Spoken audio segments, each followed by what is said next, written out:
जब नेता विरोधी दल जब बोल रहा हो, खैर कलेजा होना चाहिए सच सुनने का, तथ्य सुनने का।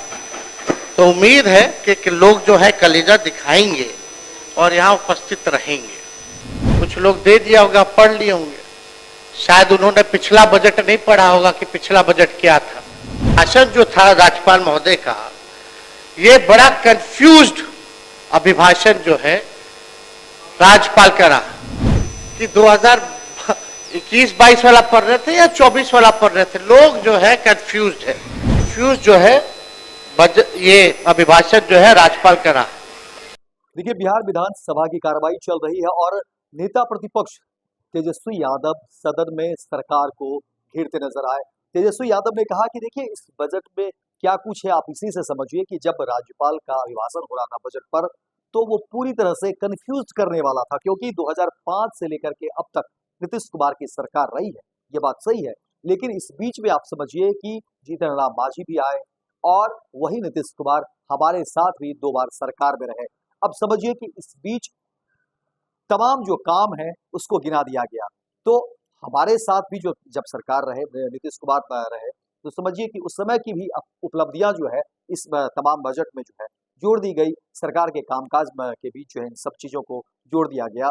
और तेजस्वी यादव ने कहा कि अब इसी से समझिए कि सरकार की नीयत और तमाम चीजों को लेकर के कहा कि देखिए, ये पूरी तरह से जो बजट है वो कंफ्यूज करने वाला रहा। और विशेषकर जो राज्यपाल की जो अभिभाषण रहे, जिस तरह से उन्होंने बातें कही सरकार के कामकाज को लेकर के, उसमें कहीं कोई अस्पष्टता नहीं है, कहीं कोई जो है तर्कसंगत बातें नहीं है, क्योंकि उन्हें समझना चाहिए। लेकिन फिर उन्होंने कहा कि देखिए, उनकी उसमें गलती नहीं है।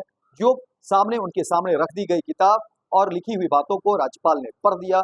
लेकिन सच्चाई यही है कि हमारे साथ जब सरकार थी, नीतीश कुमार की साथ साझा सरकार थी, उस समय जो उपलब्धियां रही है उसको भी इन तमाम जो है अभिभाषण में गिना दिया गया, जो कि कहीं से भी सही नहीं है। इस चीज को बिहार की जनता को भी जानना होगा और तमाम लोगों को भी जानना होगा।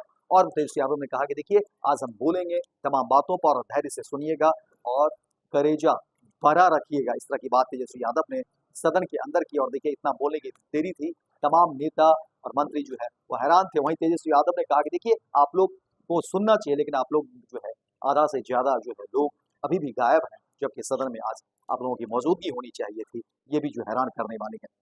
और देखिए, तेजस्वी यादव लगातार जो है अपनी बात करते रहे।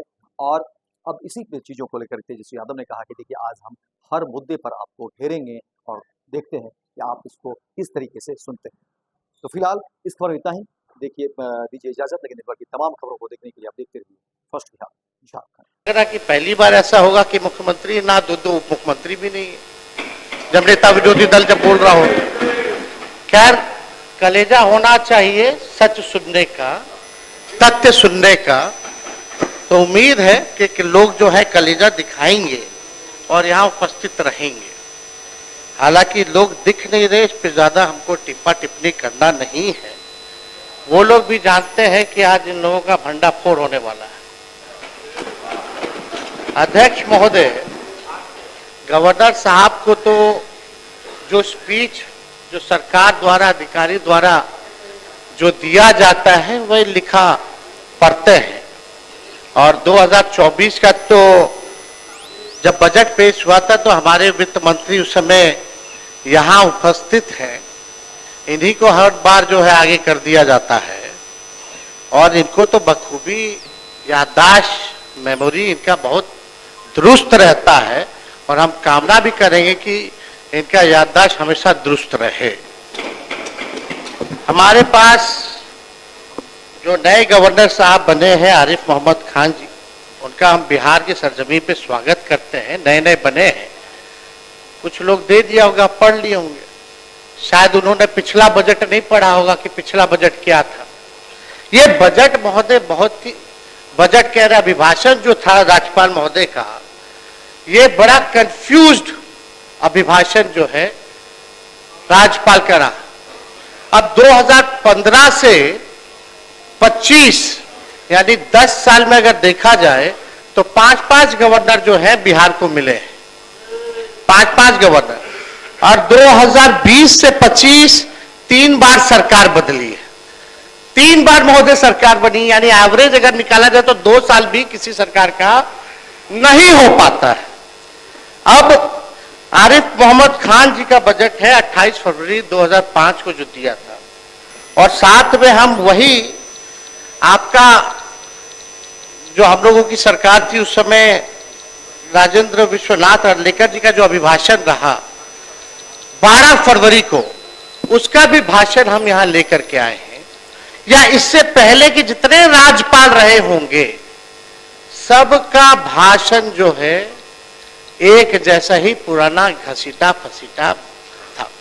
अब वो पता नहीं 2005 का पढ़ रहे थे कि 10 का पढ़ रहे थे, कि जब मांझी जी को बनाए उसका पढ़ रहे थे, कि मांझी जी को हटा के फिर बने उसका पढ़ रहे थे, कि 2015 वाला हम लोगों का पढ़ रहे थे जो उपलब्धियां थी, 2017 वाला पढ़ रहे थे, कि 2021-22 वाला पढ़ रहे थे या 24 वाला पढ़ रहे थे। लोग जो है कंफ्यूज्ड है। एक उदाहरण के तौर पे अगर हम बता दें तो आप सब लोग, हम लोग तो उस समय कितना पद सृजन कराए हम लोग, सिपाही वाला में, शिक्षक वाला में, उसी में पुलिस वाला 2023 में जो सृजन जो हुआ था पद, लगभग 2,27,873 पदों का सृजन किया गया। ये मेरा भाषण नहीं है, ये अर्लेकर जी का भाषण है। जब हम लोगों की सरकार थी, हमारी उपलब्धि, हम लोगों की उपलब्धि को भी इस भाषण में जोड़ दिया गया है महोदय। नियोजित शिक्षकों को ऐसे 15 योजनाओं से भी ज्यादा योजनाएं हैं जो हम लोगों का 2015 या 3 साल की जो सरकार रही उसकी उपलब्धियों को गिनाया गया। तो ये तो पता ही नहीं चल रहा महोदय कि ये बजट जो है जो पेश किया गया वो अलग है, लेकिन अभिभाषण जो गवर्नर साहब का रहा इतना कंफ्यूज रहा कि कोई, आप भी असमंजस में, हम भी असमंजस में, सब असमंजस में। तो महोदय ये बड़ा कंफ्यूज जो है ये अभिभाषण जो है राज्यपाल का रहा। इस पे एक शायरी भी हम सुना देते हैं। पुराने कागजों में उलझे तुम्हारे दिन और रात, पुराने कागजों में उलझे तुम्हारे दिन और रात, घड़ी देखकर भी भूल जाते हो हर मुलाकात।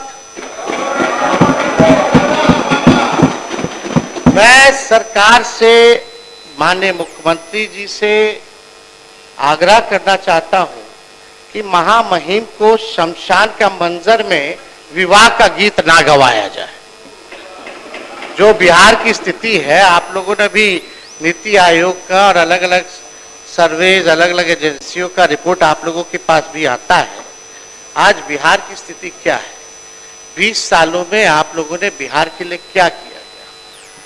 बहुत लोग बड़ी बड़ी बातें करते हैं, पहले कुछ था, 2005 के पहले कुछ था, क्या था, कुछ था क्या। लेकिन हम एक एक चीज का जवाब देने आए हैं आज यहां हम फालतू बात नहीं करना है, तथ्यों पर विथ डेटा हम बिहार की चर्चा करेंगे। 2005 का लालू जी जब मुख्यमंत्री रहे, उससे पहले का बिहार कब था, उनको कैसे सरकार किस हालत में मिली, लालू जी ने क्या किया, और लालू जी के बाद जो आप लोगों का 20 साल का शासनकाल था उसकी सच्चाई जो है हम रखना चाहते हैं। अब सम्राट चौधरी जी आ गए हैं। अभी कुछ दिन पहले हमने अध्यक्ष महोदय, पनोरमा ग्रुप, जो सोचता है वो करता है, आपके अपने सपनों का आशियाना। ये लो मुंह मीठा करो, आज मैंने अपना जॉब छोड़ दिया, अब हम पूर्णिया वापस जाएंगे। जॉब छोड़ दिया है? मतलब ये घर कैसे चलेगा, हम करेंगे क्या, और माँ बाबूजी क्या बोलेंगे? इसलिए मैं एक और मिठाई का डब्बा लाया, अपने बिजनेस के लिए लोन अप्रूव हो गया। अरे लोन अप्रूव हो गया वो तो ठीक है, लेकिन पूर्णिया में हम रहेंगे कहाँ? अपना घर भी तो नहीं है वहां। इसलिए तो एक और मिठाई का डब्बा अलग से लाया हूं। हमने पूर्णिया में घर ले लिया है, पूर्णिया के ई होम्स पैनोरमा में। पूर्णिया में पैनोरमा ग्रुप लेकर आए हैं ई होम्स पैनोरमा। बड़ा घर, आलीशान जिंदगी और अत्याधुनिक सुविधाओं के संग। अरे अरे, अब क्यों मुंह मीठा करवा रही हो? क्योंकि हम घर वापसी जो कर रहे हैं। घर वापसी की खुशी पूर्णिया में ई होम्स पैनोरामा के संग। E homes panorama, luxurious lifestyle redefined.